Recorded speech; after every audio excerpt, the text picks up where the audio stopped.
The scene is set in the fetid sewers of New Orleans. In the dank darkness lies two monsters. One in the shape of a man, the other into something else. Chris Hanash sleeps fitfully. He hasn't been able to sleep well in these last few nights. His dreams during the day have kept him stirring, and this night is no exception. His eyes blear open into the pure darkness. A vile stench assails his senses, as well as the closed, clammy air of the sewage that passes beneath in a trickle. Blood sweat is upon his forehead. His hands shake with trembling from the images of a haunted past and the final words of the dream before his awaking. Why? Seem to echo along these empty tunnels, reverberating in his head. He sits up with some difficulty, noticing a weight on his chest, a small twitch of whiskers as he bats the small rodent off himself, flying into the fetid sewer with a sploop. He rubs his forehead and his eyes. He's still wounded from the night before, but now well fed, he concentrates, taking a moment to steady himself in his breathing, and wills the vitae into his legs. The shriveled, withered remains of his appendages begin to swell again. The bones reknit themselves in agonizing complexity. The crack of his bones and the stretch of muscles as vitae fill them out, making him whole again. He takes a moment to wiggle his toes.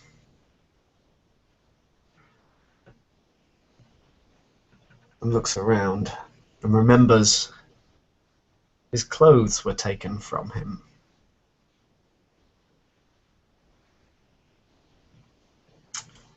Despite the darkness, he is ashamed of his nakedness. He lashes his tongue out once, twice, sensing the vibrations in the air to see if he is alone. He realizes the slumbering form of his benefactor. His new mentor, Mr. Granite, still lies asleep in this early part of the evening. He sighs, considering waiting for the creature to awaken, but the stench of the sewer and the claustrophobic environment is a little too much. He needs to breathe in sweet air. He needs to feel like a man again, and less of a monster hiding from the kine above. With very little, he grabs the empty bag that he was put in, takes a brief look into the contents of which, and finds a few of his personal effects.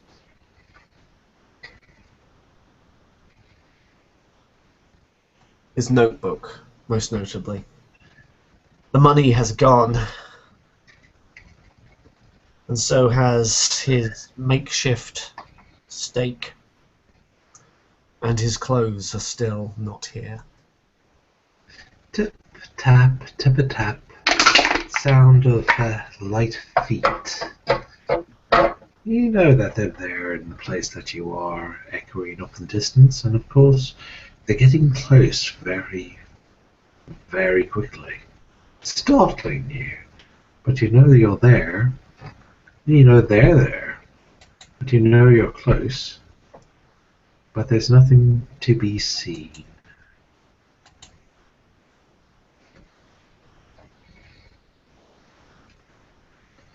Ah, well, quite suddenly.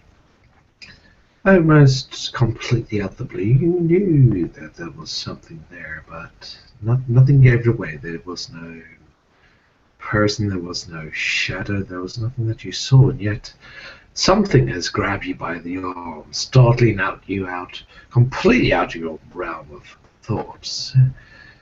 Oh, hello. Who do we have here? In shock and surprise over this invasion, worrying not only for his mentor asleep, quite helpless at his side, but also of this stranger, unable to see him in the utter darkness. He tries to push the creature away, and with his supernatural strength, he simply wants to gain some distance, square up, although he feels completely inadequate to be able to defend himself in this pitch darkness. You push the creature away, and you find to its touch it's surprisingly light. It pushes away with ease. It's once again the tip tap. It flips over your arms. Oh my! This will not do. What has happened to you, sir? What is wrong here? How do you find yourself in this place? He squares up. Oh, I mean to no harm, or I could. I might decide I might not. I don't know. It's strange to see one here. What are you doing down here? And who are you?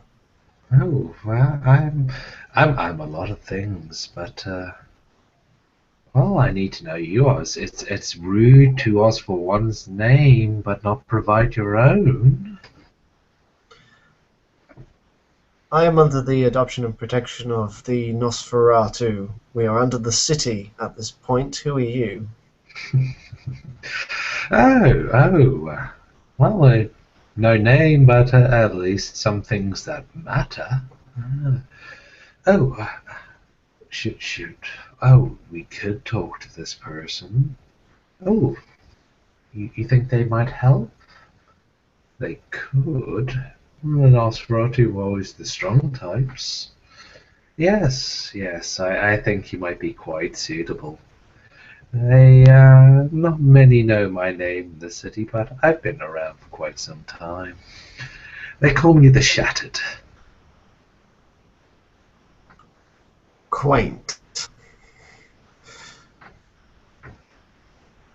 Now, this will not do. You must come with me, sir. You show your shame. I have some clothing of my own design, which would benefit your current predicament. He crosses his arms. Turn, I would ask you but one favor.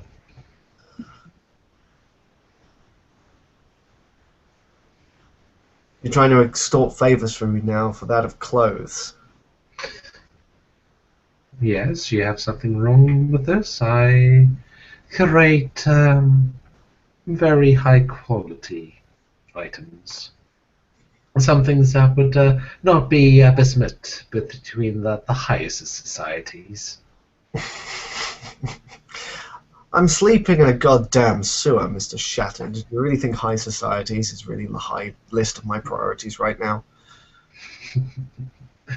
Yes. Yes, I think it is. You're sleeping in the cities, yet you've come from places to come down here, haven't you? Wouldn't you like to crawl the ladder back up? Oh, you've got quite some way to go now, don't you?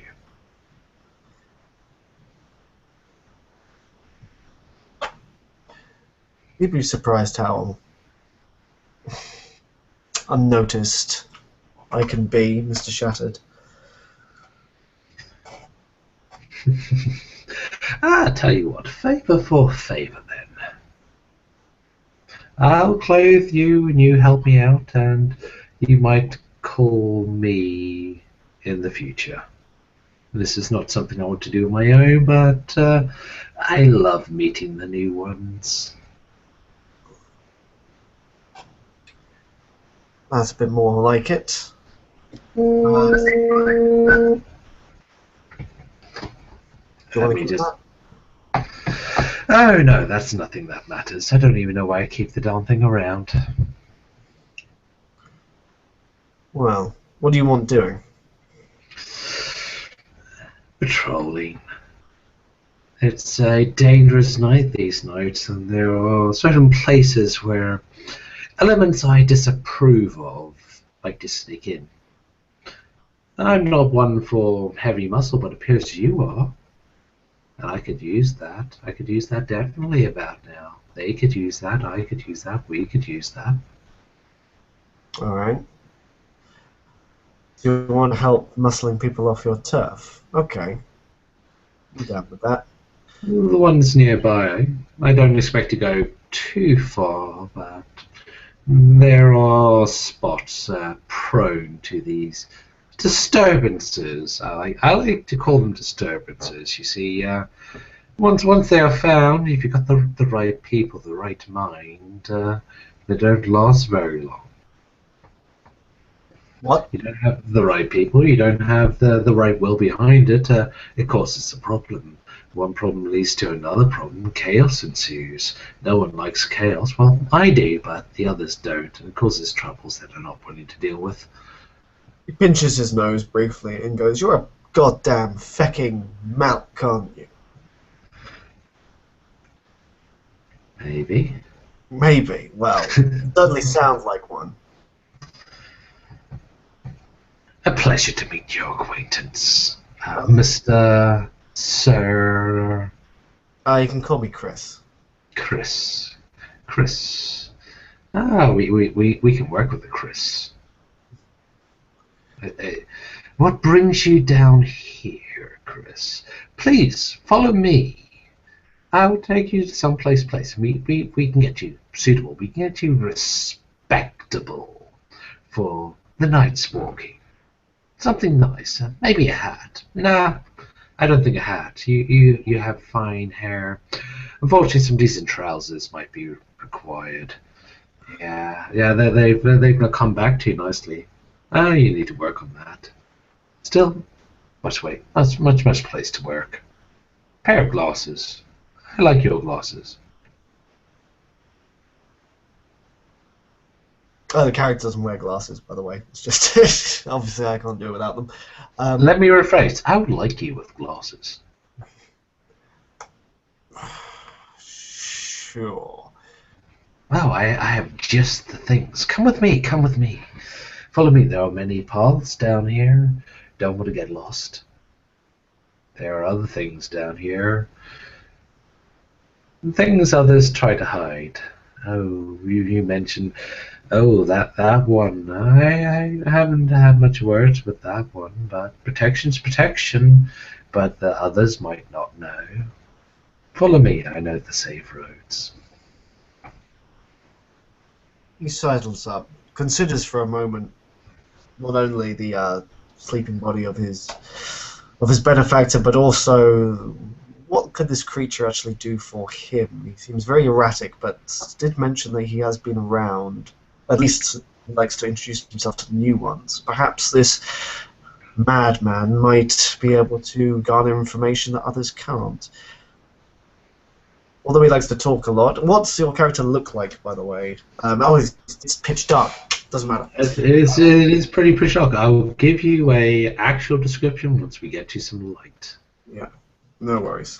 He'll follow, but be very wary. He'll certainly strain his ears and be clenched, at least, ready for fight or flight, depending on which, not wanting to trust this thing completely, but understanding how much of a disadvantage he is at the moment. Good, good. Just down here. Take a left down here. Now, don't go down that ladder. That bar will break. Got to be careful. So they like to hide their tricks in this place. This is their place. The ones that grant you protection. It's not my place, but I know the ropes. I like to come down here on occasion. You never know what you might find. Everything washes down here eventually. In New Orleans, it's more the case than ever. So you friends with them? When you're around here? No, I haven't talked to them for quite some time. They let me pass. They don't cause me too much trouble. You know the right ones. You let your own more fearsome ones talk to their scary ones. And an arrangement is set.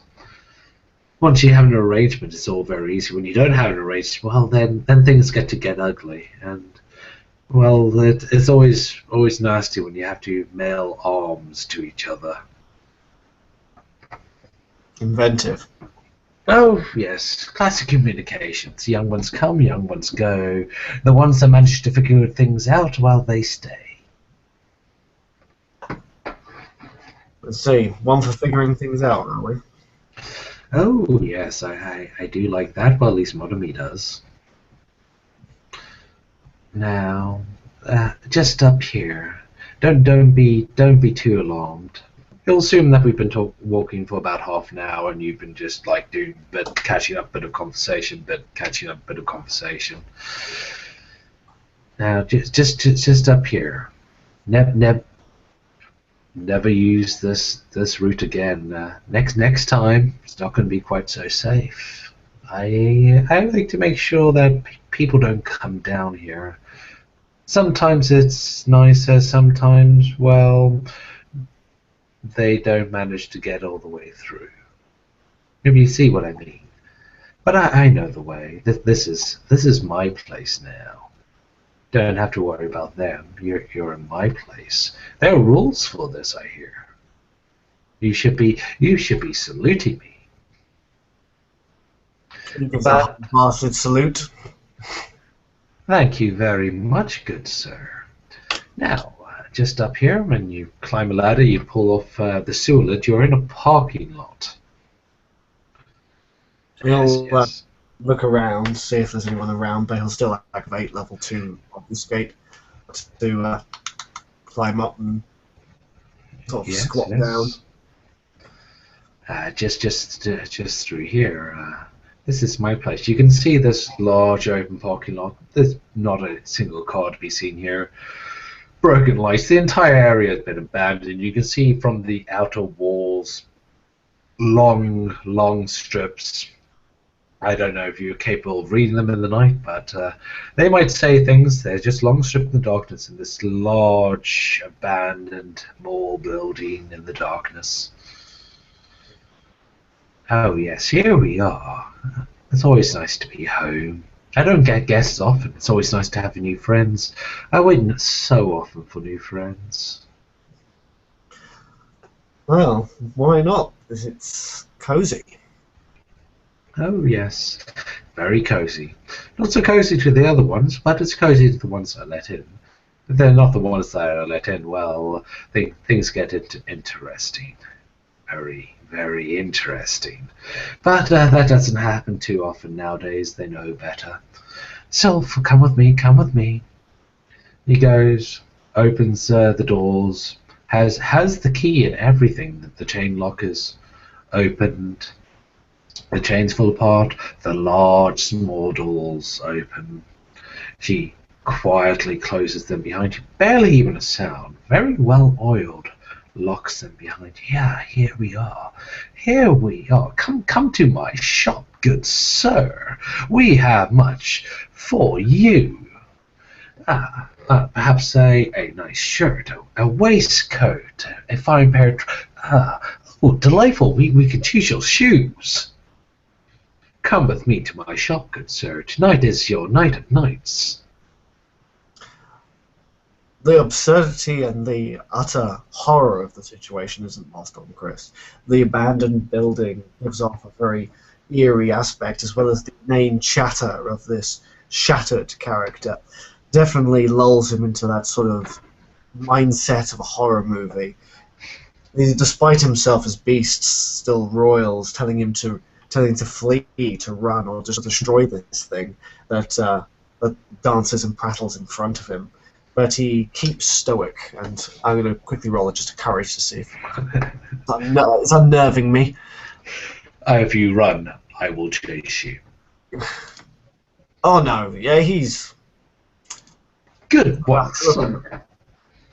so he's feeling he's very very stoic at the moment. He doesn't want at least this one, the stranger, to know that he is unnerved by this. But the promise of new clothes and perhaps a new ally with enigmatic but certainly useful information certainly does whet his appetite. Yes. Here's my shop. There, I don't allow many. Please excuse the mess. I've not gotten them to get themselves into positions. You get into position. You while you're not advertising that, and goes and starts rearranging this mannequin, getting that to properly display these lovely set of clothes upon it. And there are several. They're all arranged. There's a pile that's recently knocked down that hasn't been put back up over there. And one moment, and disappears into the darkness. And you can hear this little. There are cables and this little rubber wire being put into, and things start connecting, and then a little click, a little bit of a static tick tick tick, and flickering lights start clicking on. Here we are. Welcome to my emporium. It is a pleasure to meet your acquaintance, Chris. Please, have a look around. I think we have much that might be suitable for you. Are the lights particularly bright? No. This is literally stealing electricity through long bits of cabling and some people that have extensive use of wiring knowledge. With the dim lightness, like the flickering of the LEDs, like barely on, certainly gives a lot of long shadows and certainly an eerie cast to some of the mannequins in this place.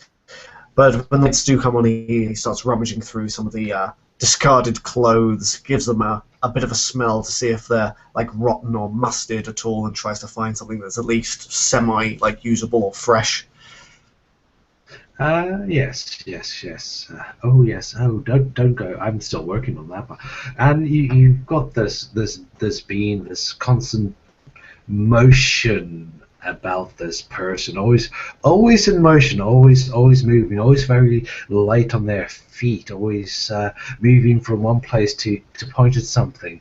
And in the flickering of the lights, the dim lit, you can see that. I mean, you can see this person has long old blood tears that they have not wiped away, old blood marks across their face they haven't bothered to clean off yet. Impeccable in their own clothing, their own dress. They're obviously wearing some kind of wig. You can see stitch marks in the front of it where it's literally been stitched to their flesh. Yes. Oh no, you don't want to work through those puddles. I'm still recycling. No. Come see my complete works. No, not over there. Over here. Look at these mannequins. Look, admire. See these fine dress, fresh cloths, nice and clean. Just what you need.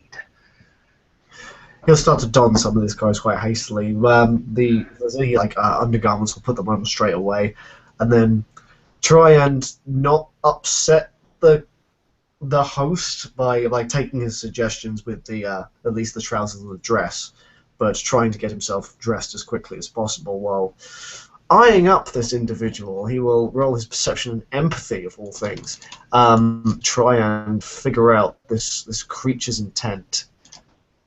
Oh wow! 1, 2, 3, because my specialty is cautious. 4 successes. Nice. The creature's intent is fairly difficult to ascertain.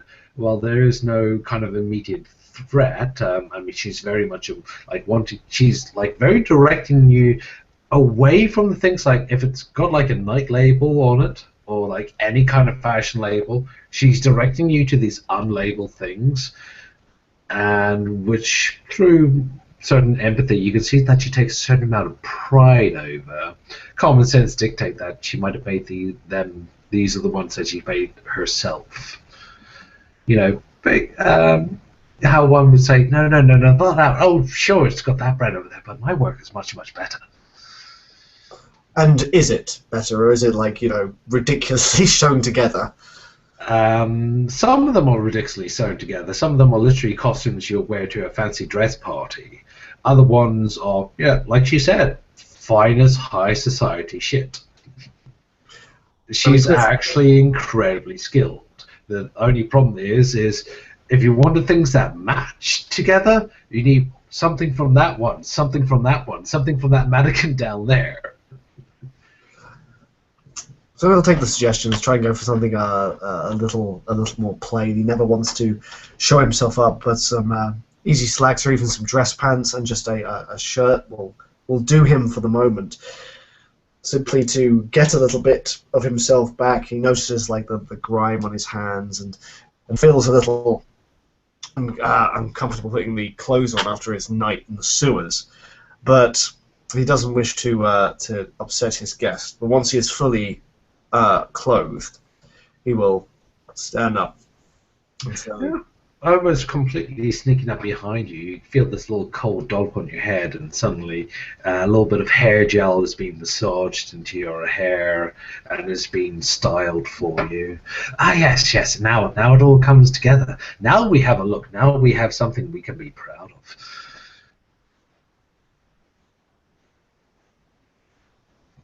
So. I promised given. I said I would give you something nice. These are mine, but you can have them, but you need to help me. You walk with me tonight, help me with what I need to do. We'll see how it goes. You abandon me when I need you, I'll hunt you down and eat your legs. But we don't need to worry about that now, do we? No. I think we could be friends. All right. I like your hair. Yeah, very nice hair. Thanks. So what's this trouble you've gotten yourself into? And I like your eyes as well, but yes, the trouble. Yes, the trouble. You see, when you're a person like I am, I like my space. Other people like to get near the space. I don't like it when they get near the space. Sometimes I can get rid of them. I can just talk to the right people. They help me with this. Other times, they don't know the right people because they don't belong to the right people, because they have no issues with the right people. But they have lots of issues with the right people because they want to kill the right people. Therefore, we have to deal with them because the right people don't like them. They've been warring for centuries. And I like to be on the side of the right people because the other wrong people, they're imposters. They think they're something, but they're not. Okay, right. Kind of getting where you're going with this. So, where are these wrong people? It's How many not of them too are there as well? I don't know. That's only one way to find out. We could find out. If there's too many, we could run. They won't catch us. Or they could. Well, they might catch you, but they won't catch me. Well, at least you're confident. I don't suppose there's a sort of sports goods store anywhere in this mall? Of course. I've got lots of stores in my dear little mall. It depends. What do you need? What do you want? You can't find the right place if you don't know what you need. So I help people occasionally. Well, one of us does if they don't know what we need. One of us likes to direct them to where they need to go, but I'm not that one. Obviously. He says quite sarcastically. I mean, in fairness, like, I take it these guys are vampires, right? Oh, I think so. One of us saw them. One of us made sure not to be seen. One of us doesn't like them while they're here. One of us wants to get rid of them, and I want some company to play with them. Alright. I was thinking of any, like, bats or, no, wood. Oh, that's a bit of wood. How about the kitchen section? What? You know, nice and sharp.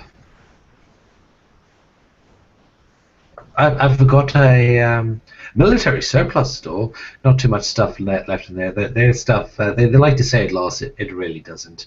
Got to keep them sharp. They tend to rust. Ooh, It's ooh, fine. ooh. Oh, wait. You mentioned the sporting goods. Oh, I think I know what we can get for you, good sir. Ooh, give me 1 second. Scurries off into the darkness.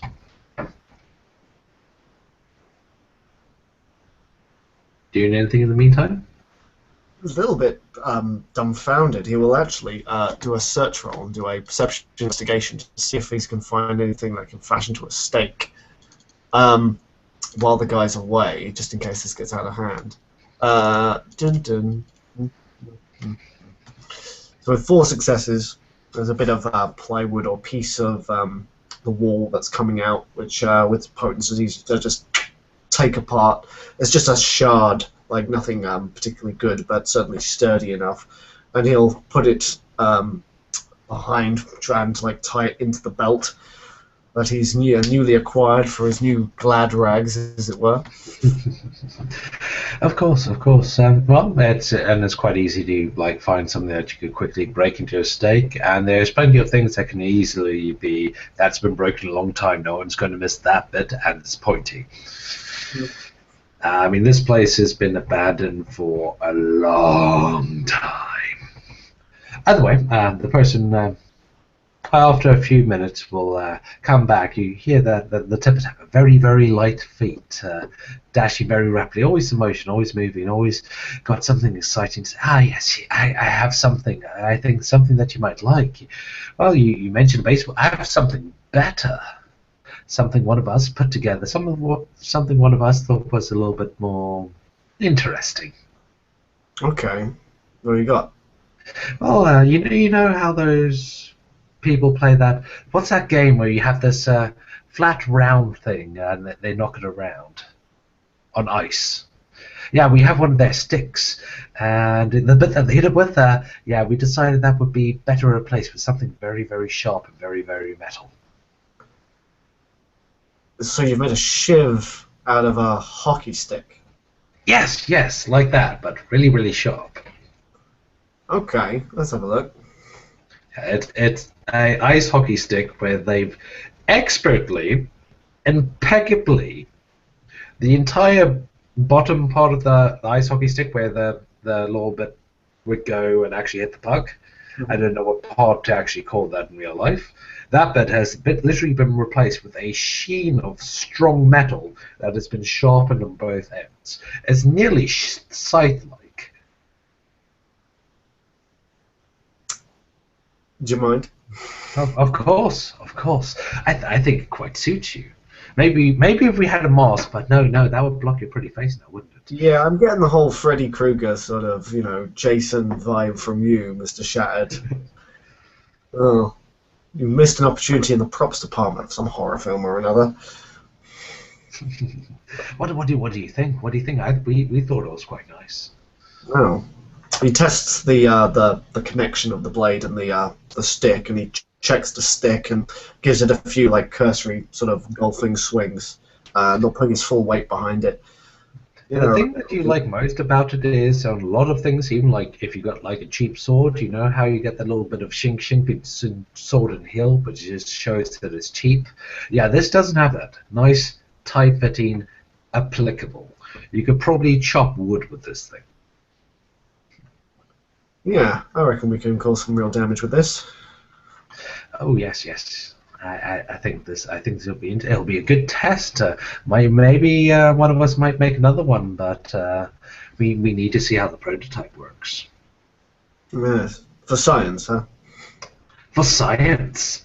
Anyways, I need to go and get changed. I need to go and get myself ready. I need to get myself dressed. Why don't you start heading on out, and I will catch up. We'll be watching. Okay, I'm getting myself an excuse to go to the toilet so you can go and describe something. No worries. I'll be right back. He watches the strange, slightly feminine creature skitter away to another corridor. He starts to swing the weapon slowly, almost like casually, as he wanders around the mall streets, I suppose, looking at the abandoned shops. Mainly, most of them have been gutted and looted over the years. Still a bit of water damage, and certainly the electrics have gone out. It is exceedingly dark in here. There's enough open source and holes in the roof to make it a dim darkness, and he's very perceptive. Taking care not to fall into the habit of using his other gifts to be able to see himself better. Not fully understanding this gentleman entirely, but it seems he wants something from Chris, and that's probably good enough. His last, well, acquaintance with the Malkavians certainly has prepped him for their insanity, and although the menace of this character is very prevalent, there is no immediate threat, not at least while Chris is helping him. And besides, worst comes to worst, this is actually not that bad a place to stay in. The beast starts to coil within him and whispers that he can take it, that this creature is obviously easy enough to be dealt with.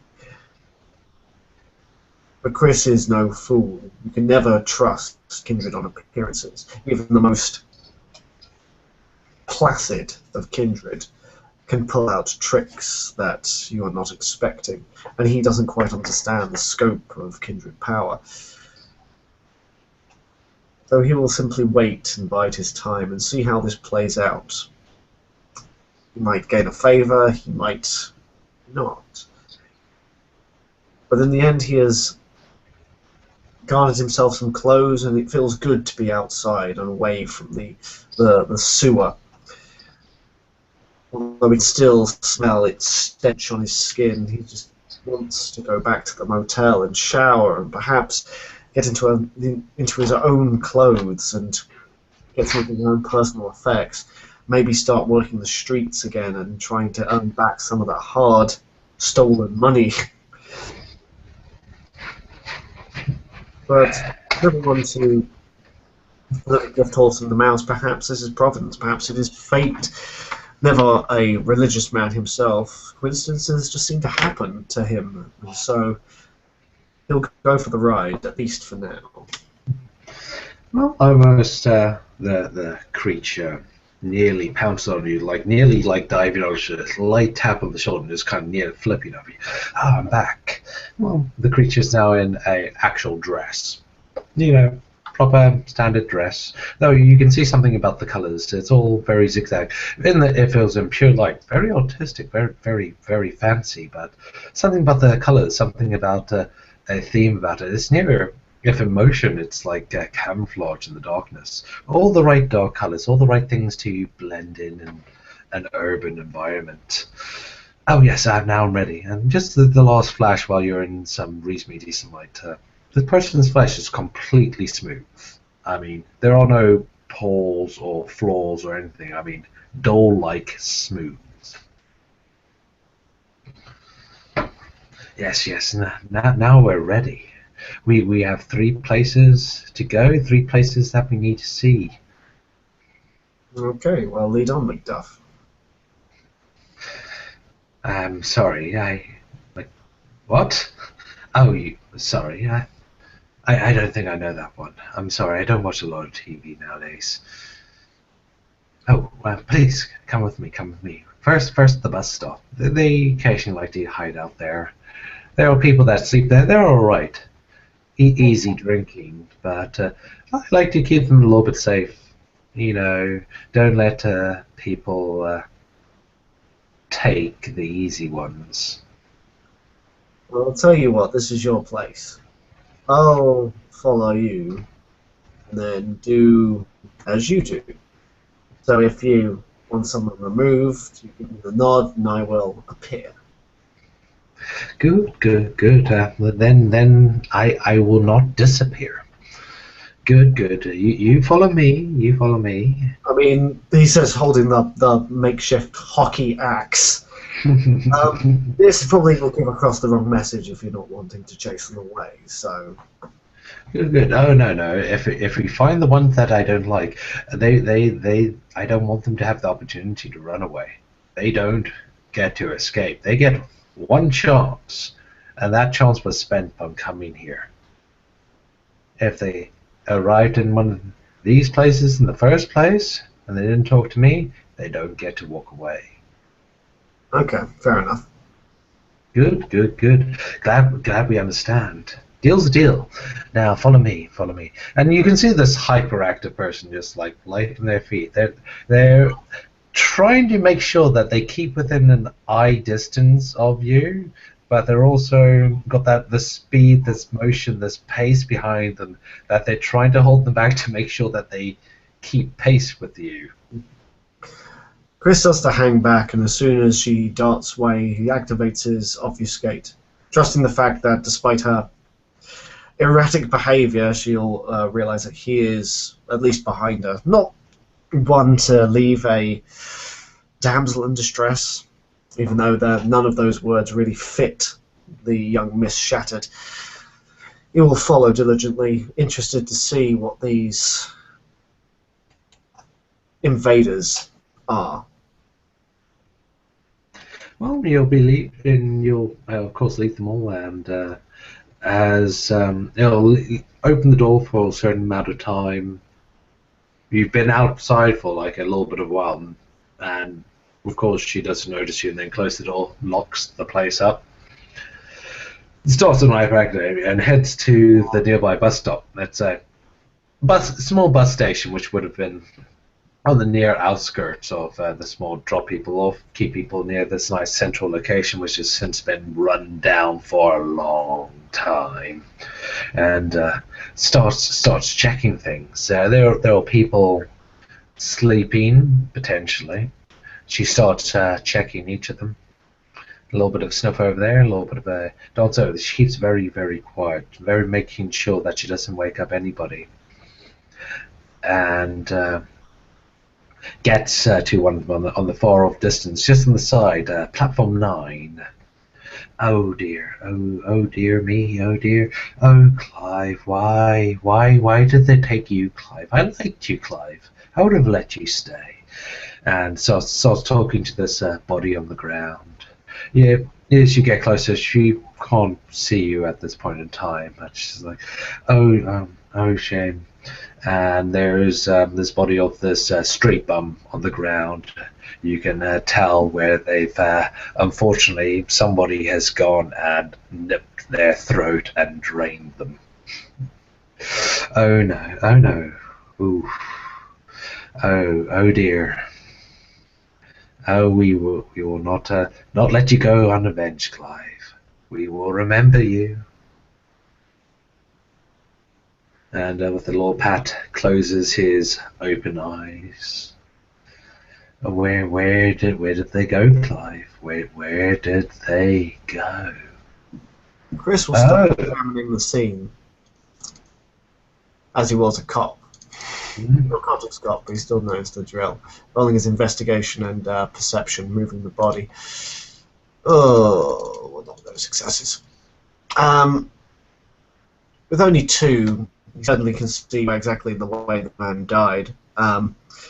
Looks under his fingernails and sees that he put up like a little bit of a struggle from the lacerations across his arm, but it was clearly not enough. Like they looked like they toyed with him before they took him away. He starts to scan the area, just looking around at first, seeing the wet dribble and the lay of pattern than the mud to try and identify how many boot prints, but unfortunately you can see that they in a direction, probably more towards the south, the exit of the bus station, but can't make out how many people there were in total.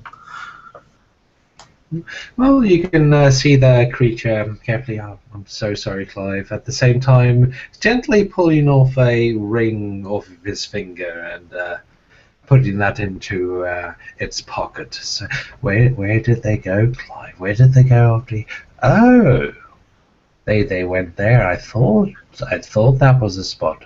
You reckon they're still there? No, no. Oh, well, I'll see for you, Clive. Rest easy, Clive. We've got this in hand now, don't we? Good, good. Come. Got one more place to see, and then we'll see where we can go from there. Sorry about your friend. It's a shame, but can't get too attached. I got a memento at least. No. Hide yourself. We can't have the other seeing you. You got to be a surprise. Wait. Oh, I got an idea. I got a good idea. Clive tells me that they went this way. I can think of another place where people like Clive like to hang out. Maybe they passed through there first. Maybe they passed through there after. I don't know. I think we should check there next. And she'll start once again going down the road. And once again, this is a very downtrodden area. There are people that live here. I mean, it has streetlights and all of that. But since that all closed down and various incidents took place, this is not the type of place that you want to live. And she starts leading you once again in the distance, and comes down to a little, which going to be a how best to describe. It would be a shop that's long since closed down, but unfortunately the door is been kicked open. And you can see that the shutter's been like half jabbed and it's been rusted shut there for a little bit, so she kind of ducks underneath. And common sense would dictate that this place has been like that for a long time. It's likely been a haven for the other various homeless or downtrodden of society for quite some time. Chris will follow behind, trying to keep himself quiet and unseen, rolling his dex and stealth and walk over the broken glass and the detritus that is often festooned in these sort of particular buildings. Oh,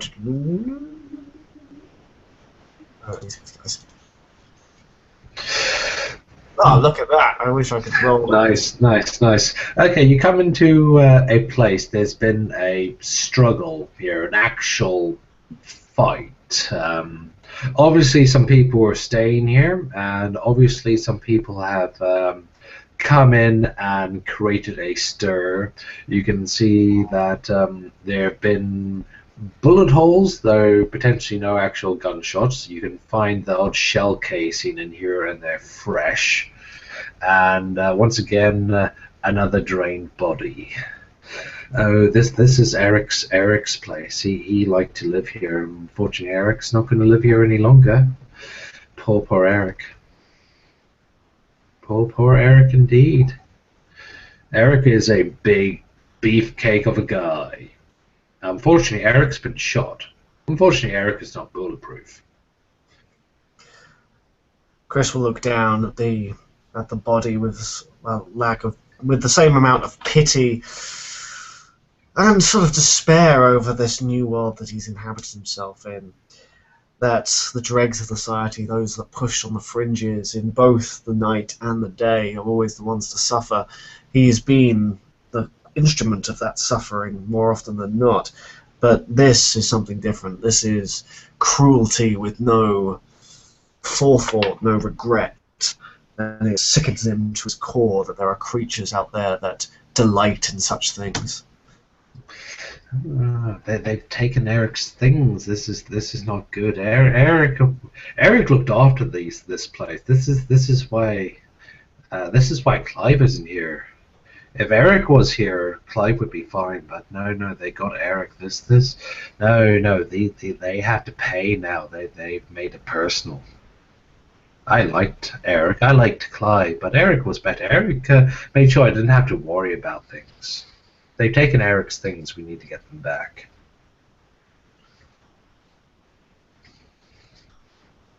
Oh, Eric.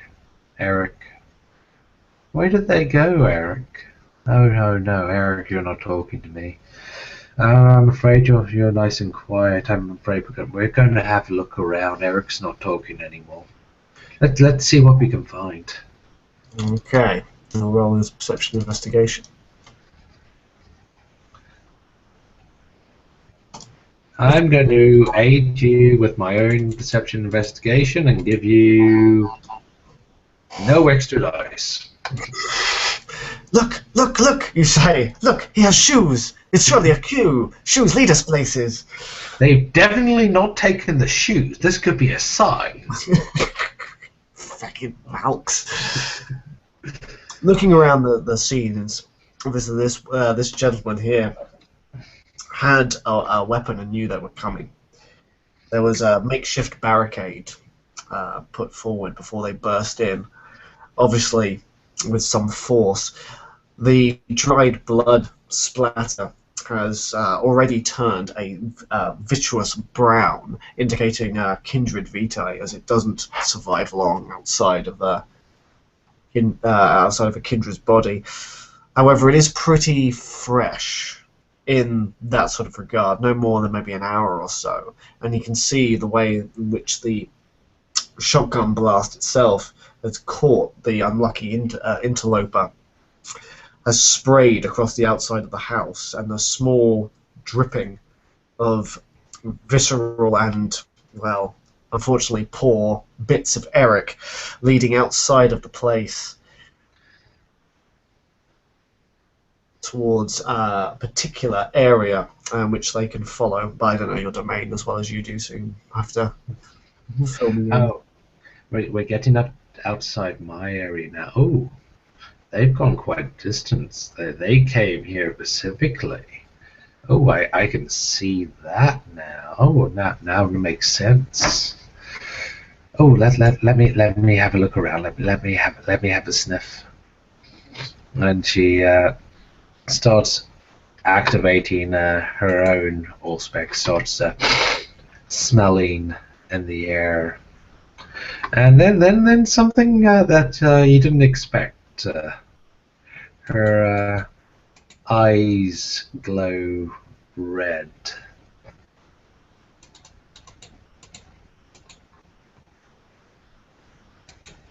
Well, hey. This way. This way. They went this way. They came from this way. They went this way, and they went back this way. Oh, they can think they can hide their steps. Oh, those poor fools. The eyes stopped glowing. This way, my friend. Oh, they came quite a distance. And just keeps going forward. You start traveling through, and it's to the point that you're no longer following a blood trail. You're following things that have been knocked over. You get to a point where she starts getting confused, because you're basically going from like alleyway to alleyway, and starts just like no this way, and starts like checking things like small details. I mean, like really in the conscious, that can has been knocked over. That bit of trash is not in the right place. And I mean, just start following this insane, nonsensical trail, what she considers evidence. You'll be surprised. Actually, Chris is not surprised, or at least doesn't show it, and he's just follow. Where in his own mind, due to the fact that Arcavian hunches are usually right, even though the reasons that they claim that they're hunches are usually nonsensical. He's learned to trust their intuition, if not their capacity for reason. Oh well. Well, you keep. It takes quite some time. You start coming to this area. You can see. You get out of the main buildings. I think we're here.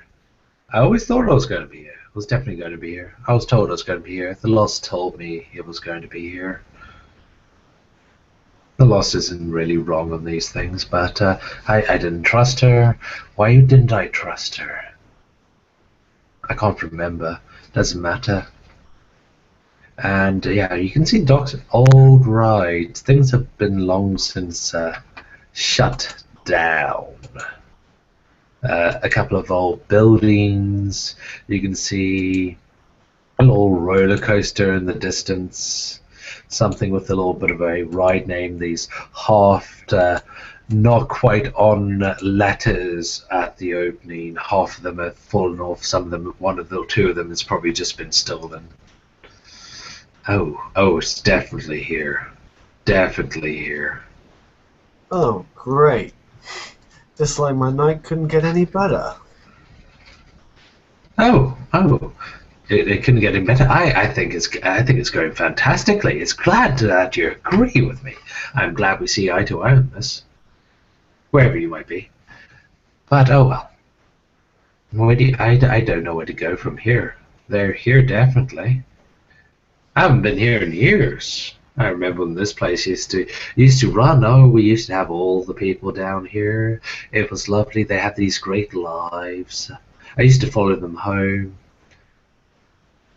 I used to play these ball games down there. They thought I was cheating there. I won these great dolls. Yeah, I can imagine.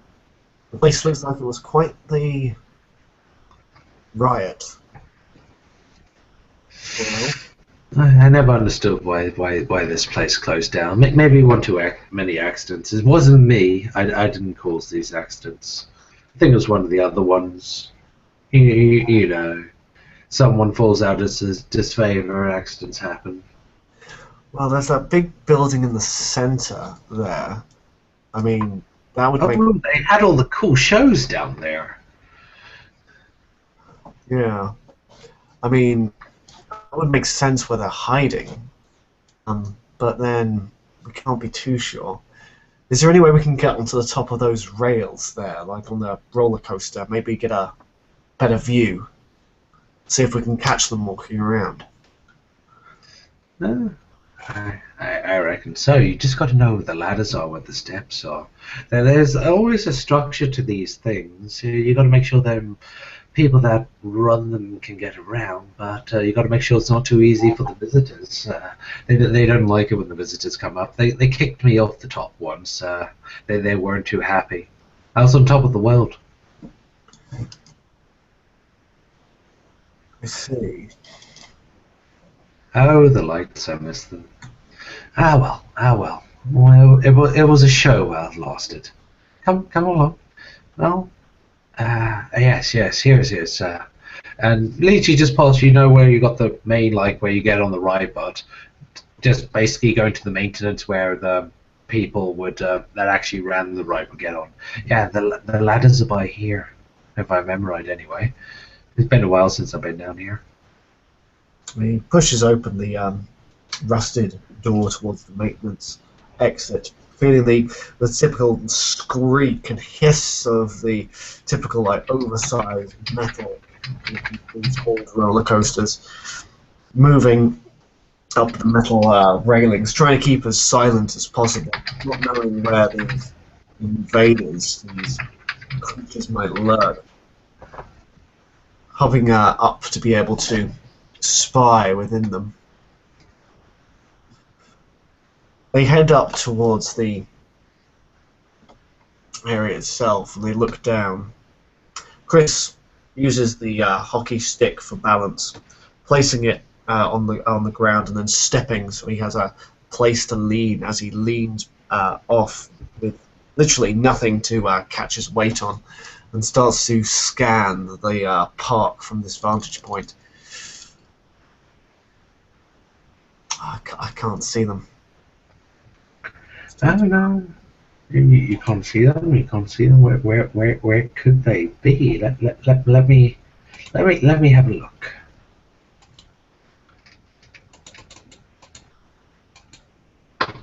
One, two, three. You notice that the area that in particular where they're overlooking, where the main stage and the hall and some of the food carts were, and basically where all the customers would enter into the park, is desolate. It's completely empty. However, deeper into the fair itself, next to the antiquated, rotting remains of the carousel, there is movement, a slight tinkling noise like that of little bells or some sort of tune, and a small glimpse of a figure in one of the oversized children's carriages that go around the carousel. Unfortunately, the numerous signs and the density of the attraction within this particular area masks how many people there are, but it seems they're definitely within this sort of thoroughfare, which is centered around the carousel. Chris, round and round and round they go. When they stop, we can break their nose. Watching to where Shattered is looking, he's right. Okay then. Picking up the axe, and he starts to head down the roller coaster ride. How best to deal with them? Can't tell how many there are from there. Well, we need to find one at least. Where could they be? Oh, they're definitely around here. Oh, now I hear it. Oh, now. Oh, be careful. Oh, let me have a look. Oh, you might want to look away for a bit. I will be right back. I'm going to go and obfuscate in super stealth. Okay, well, scream if you need me. He says, pressing his back against the hot dog shack and simply looking away briefly and then keeping his eye along the wall, down the street to the side where the carousel is. Well, ever so lightly stepping, the Shattered will dance forward from shadow to shadow, keeping her obfuscate up, but always keeping the pace up, making sure to... Holy crap! How many dice? Yeah. Did I mention super stealth? 1, 2, 3, 4, 5, 6. You need my help. Yeah, but we'll go and stealth. Try find where they are. Keep the obfuscate up, but also keep the stealth. Some people can see you when they shouldn't see you. So you keep your head down, but if you can see them and they can't see you, it makes things all the easier. Then if I can find them, I can head back, and I have a friend. I won't be alone.